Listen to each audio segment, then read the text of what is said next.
इस वाक़े ने इन तीनों दोस्तों की जिंदगी को बदल कर रख दिया। फिर इन्होंने कभी भी दोबारा उस गांव में जाने की हिम्मत नहीं की।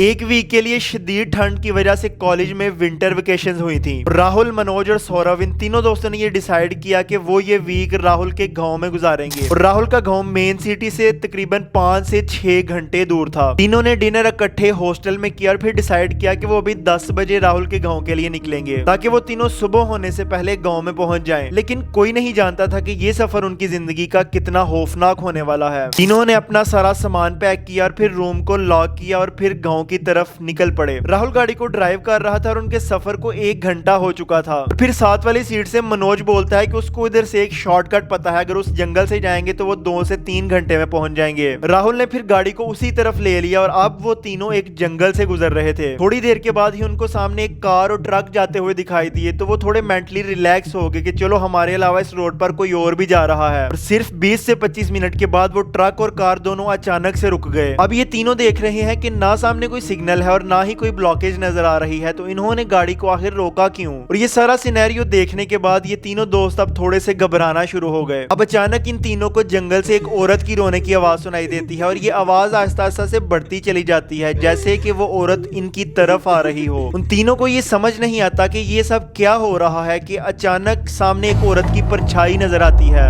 अब घड़ी पर पूरे 12 बज चुके थे और मनोज इतना डर रहा था that he literally pissed in his pant. और फिर 5 से 7 मिनट के बाद वो औरत की परछाई अचानक गायब हो जाती है और रोने की आवाज भी बंद हो जाती है। और अब ये तीनों गाड़ी को पूरी तेजी से भगाते हैं। राहुल इस सारे इंसिडेंट से इतना डर चुका था कि उसने उस रात वाले ट्रक ड्राइवर की तलाश शुरू कर दी। बहुत ढूंढने के बाद 5-6 महीने के बाद उसको वो ट्रक ड्राइवर मिला और फिर राहुल ने उससे पूछा कि उस रात वो औरत कौन थी और तुमने अचानक उधर ब्रेक क्यों लगा दी थी। इस पर ट्रक ड्राइवर ने जवाब दिया कि ठीक 7 साल पहले एक औरत और उसकी बेटी का वहां पर एक्सीडेंट हो गया था और वो दोनों उस एक्सीडेंट में मारे गए थे। और तब से वो औरत उस लोकेशन पर आकर डेली रात के 12 बजे अपनी बेटी को रोती है और फिर ठीक 5 मिनट के बाद वहां से गायब हो जाती है। दोस्तों, रात के वक्त ये पैरानॉर्मल स्टोरीज को आपके लिए नरेट करते हुए मुझे खुद बहुत क्रीपी फीलिंग आती है। एक छोटी सी हॉरर स्टोरी और भी है जिसे आप जरूर सुनना चाहेंगे। आप में से कितने ऐसे लोग हैं जो एक हॉस्टल में रहते हैं? तो आप सारे ये स्टोरी को स्किप कर दो क्योंकि मैं नहीं चाहता कि मेरी वजह से आपकी हॉस्टल लाइफ खराब हो।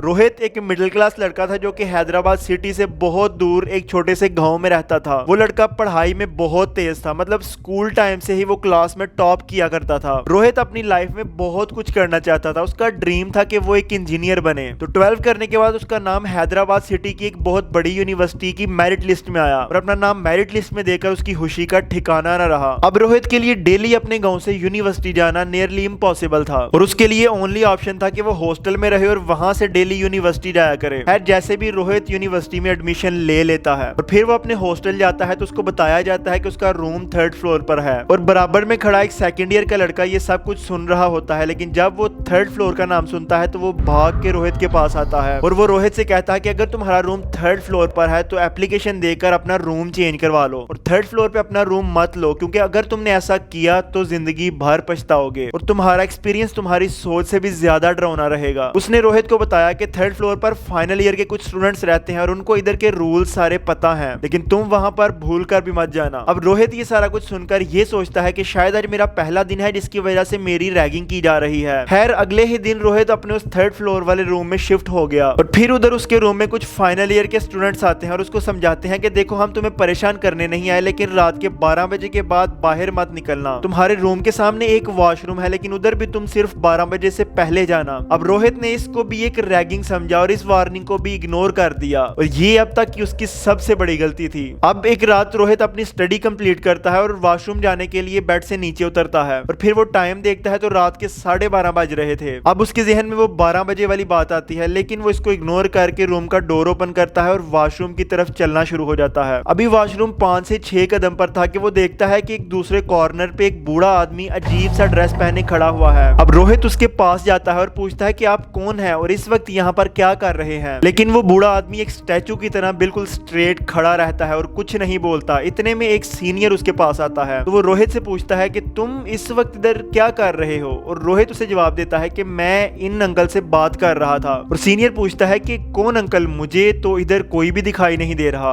अब रोहित मुड़कर देखता है तो उस तरफ कोई भी नहीं खड़ा था, और ये देखकर रोहित एकदम चौंक जाता है। अब रोहित वापस पीछे मुड़ता है और वो देखकर हैरान रह जाता है कि उधर कोई भी सीनियर नहीं खड़ा था। अब वो ये सोच रहा होता है कि जो सीनियर मुझे वार्निंग देने आए थे ये उनमें मौजूद नहीं था, और रोहित ने उस सीनियर को कभी पहले देखा ही नहीं था। अब रोहित वापस अपने रूम की तरफ भागता है कि सामने से वो बूढ़ा आदमी चल के उसी की तरफ आ रहा होता है, और अचानक वो बूढ़ा आदमी कुछ क्या करता है कि रोहित जमीन पर गिरकर बेहोश हो जाता है। और जब उसकी आंख खुलती है तो वो हॉस्पिटल में होता है और उसकी सराउंडिंग में सारे सीनियर्स खड़े हुए होते हैं, और वो रोहित से कहते हैं कि हमने तुम्हें मना भी किया था कि रात के 12 बजे के बाद रूम से बाहर मत निकलना। फिर एक सीनियर पूछता है कि तुम बेहोश कैसे हुए, क्या हुआ था, जिस पर रोहित ने जवाब दिया कि वो बूढ़े आदमी ने मुंह से पता नहीं क्या बनाया था कि मैं अचानक वहीं पे बेहोश हो गया। दोस्तों, हॉस्टल्स की इतनी हॉरर स्टोरीज मौजूद है कि इंसान सुनकर हैरान रह जाता है। और अगर आपके पास भी कोई ऐसी ही हॉन्टेड और पैरानॉर्मल स्टोरीज मौजूद है तो मुझे इंस्टाग्राम पर जरूर सेंड करें, और आपसे अब मुलाकात होगी अगली स्टोरी में।